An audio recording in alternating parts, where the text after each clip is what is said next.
Hello everyone! Magandang tanghali sa ating lahat at magandang hapon sa Pilipinas at ako'y magluto ng tanghalian namin. Ito yung macaroni. Gagawa ko ng macaroni pizza. Pinapakuluan ko muna yung macaroni hanggat malambot siya, lumambot. At nilagyan ko ng lemon. At ito yung mga ingredient, may tomato, may atsal at saka sibuyas. Lagyan ko ng konting sibuyas at saka may mais, olive, at dalawang klaseng mozzarella cheese at saka may cheese cream, cream thick at mayonnaise and ketchup. At ito yung pizza sauce. Yan, tomato fresh at saka sibuyas.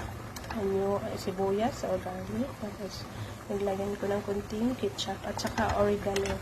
At nilagyan ko din ng asin at saka black pepper. Kunting black pepper lang. Lagyan natin ng cheese cream. Kunting cheese cream. At saka mayonnaise.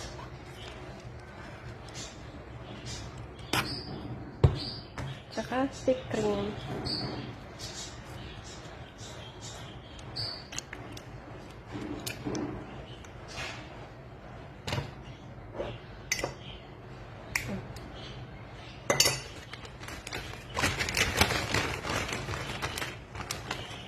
Cheese mozzarella.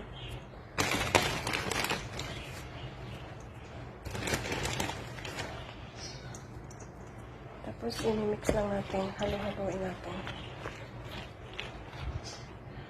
Ayan, nahahalo na natin yung mga cream. At ilalagay natin dito sa baking plate.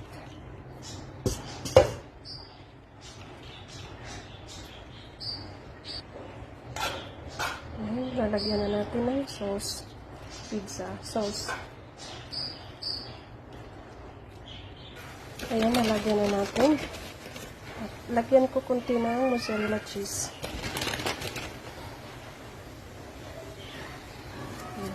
Kaya sunod natin yung tomato.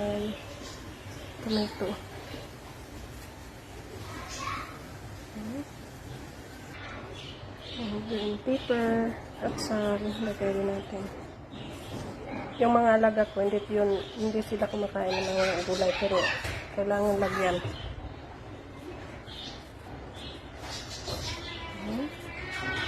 At mais, palagyan ng mais. Request ng alaga kung pangalan, lagyan daw ng mais. Okay, zaytun.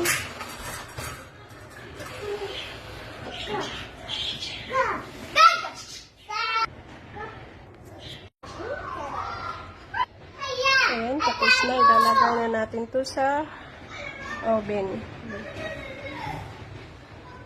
Ito yung tanghalian namin. Hindi kami nag-rice kay kagabi kasi nag-rice kami.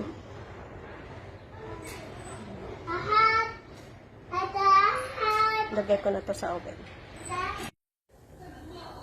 Luto na itong macaroni pizza.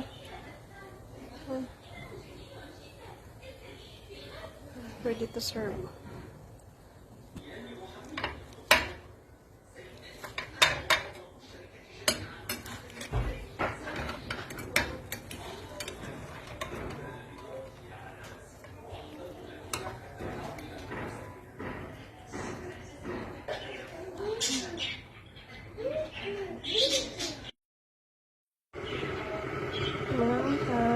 Wala na siya. Okay.